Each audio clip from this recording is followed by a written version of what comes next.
car just where it needed to be, and Cameron couldn't get past, and then your traction out of corners just kept you in front.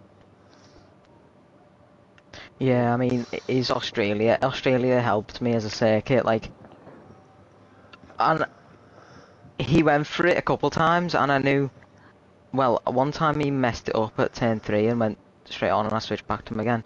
And then the other times it was just sort of around the outside, I could just hold him off, or he was only his nose in, and I could just go around the outside like the last lap. But yeah, I mean, with the nature of the track, and I think me having a couple of kilometres on the straight line speed advantage, yeah, I just had to place it on the inside, and it was rather difficult for him Because to you had defend. a little wobble coming out on the last lap. Yeah, on the exit At of turn turn 1, 3, yeah. Yes. but I think he wanted to wait. I think he should have went for it then, but he Yes, I wanted to agree. wait for that long straight at the end, I and think it down didn't that work out. DRS, it was where you were putting your car. It was right in the middle of the track, but he had to go the long way around the outside, and he just didn't have the straight line speed, like you said. I mean, coming out the last corner, he just couldn't get near you because it was basically until you turned till he turned his DRS off, he just couldn't get close enough to you. Yeah, I think maybe the last sector I was quite strong. The last corner I got right quite a few times, and I saw him having oversteer moments. Like when I was behind him, he had a couple of moments. So maybe when he was behind me, he was also having their moments. And going into turn 1, he just never really had it. And then out of turn 3, obviously you need to be dead close into turn 1 to get into turn 3, just because it's not really a traction zone. The exit of turn 1, it's more of just a really fast corner. It's just you need to be good out of the last corner. It's like dead important, and I think that's where I was. That saved me because I was better than Yeah, him around that corner. it definitely saved you. Some of the time you're getting out the corners, your traction was better, or Cameron had a little moment or whatever, but they definitely kept you in front.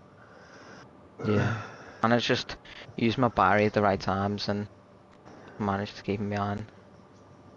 Yeah, you both managed to save at least 50% for the last lap, so it would have taken either. That's what I said. I think with about 9-10 laps left, I said he'll either have to wait for a mistake from you, or just try and send it. And you made one, but Keck was going to send it. Keck almost took back second right at the end, just because those two had gone deep into that new corner. Yeah, he had the fresher tyres as well. Yeah, I he think did. with all them safety cars, like our pit lap was like lap 9, and it would have been a struggle to make it to the end. It would have been like high 70s, and I think I would have like won the race because my tyre wear's quite good, I'd say. But then all the safety cars just meant that we could save the tyres and then just push till the end, and that saved us from Keke as well. But then again, the safety car allowed him to pit to them fresh mediums because he pitted like Yeah. lap 4, I think. I mean, on the last lap, he had double the ERS that you and Cameron had. But obviously, getting past two drivers in one was always going to be a hard ask. But I mean, he had a good race. Yeah, he did. He was at the back of the grid at one point. Keke was so. No, they did definitely have a great race. It was brilliant to watch as well. Yeah, I mean, especially Paul, those last driver 9 of laps. the day. Go on. It's got to be Tom for that defending. Yeah, I was going to say so as well. Yeah, hands down. Hands down has to be Tom for that defending. Keeping the young, mighty mouse Cameron behind him. Yeah, well, I mean, at the start as well, Tom, you had pressure from Keke, I think, for first lap anyway, and you were over a second behind Cameron. So you kind of closed the gap, and I think you got past him just before the safety car come out, and or after the safety car come out. Sorry, because he managed the first one, didn't he? Yeah, I think there was a VSC on the yes, I was was already 1 point something seconds behind because I outbraked myself in the first lap a couple of times, and me and Keke had like 8 side by side, so I lost the time, and then I was like 1.5 behind. There was a VSC. And I got like, my delta was like 0.05 on the restart, so I gained like 4 tenths on him or so. Yeah. And it was straight back to 1 second, but then the full safety car came out. And it was like straight after that, I think. that Yeah, it I had wasn't long really after warm the tyres, BSC. and I went to the outside of him, and I knew that I'd made the mistake on that one. I broke myself, so I just made sure I broke early, and he did the same mistake, and I just switched back him. And then actually, like, I had like a half spin on that corner, and yeah, I was almost out, but saved it just about. Shame Cameron can't join the party.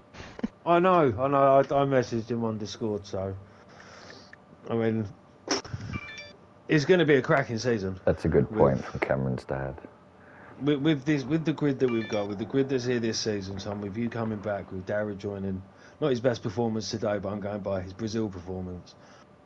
Jensen being here next week, it's Yeah, going to be exactly. mental. It's going to be a fantastic season and multiple winners. I really don't see Jensen running away with anything.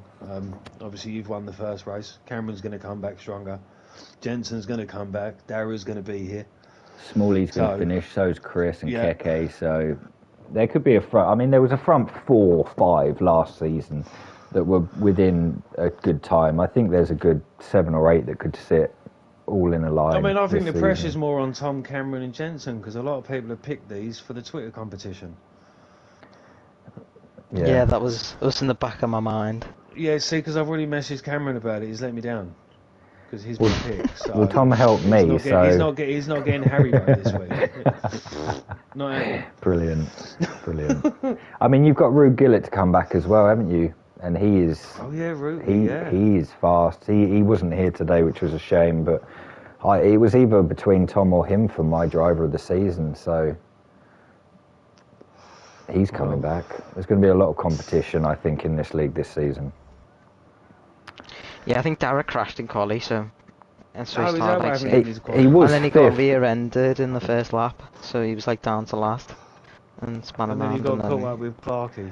Yeah, I he got think caught they got wheel like to wheel. glued Clarkey. together or something. Yeah, they did. Yeah, the game wouldn't let them move away from each other, and it just took them both into the wall. Gotta love the game mechanics in you. You gotta love the game. I think we'll finish up there. I had to restart because my game died, but we've caught most of this end anyway. But congratulations on winning the opener of season 13 HOR, Tom. Nice and one. well done for driver of the day as well. And we will be looking forward to next Wednesday. I'm not sure if anyone's here tomorrow to do realistic comms, but if they are, then I don't think so. I don't think there is. I think Chris will be back then for Sunday's P0. And Yes. we're at Mexico with 2 or 3 races left in the sprint. So Don't like Mexico. second place in that league is about within 30 points of 7 drivers. So it's looking pretty good there as well. Tune in. Tune in, guys, and I will see you next week. Goodbye.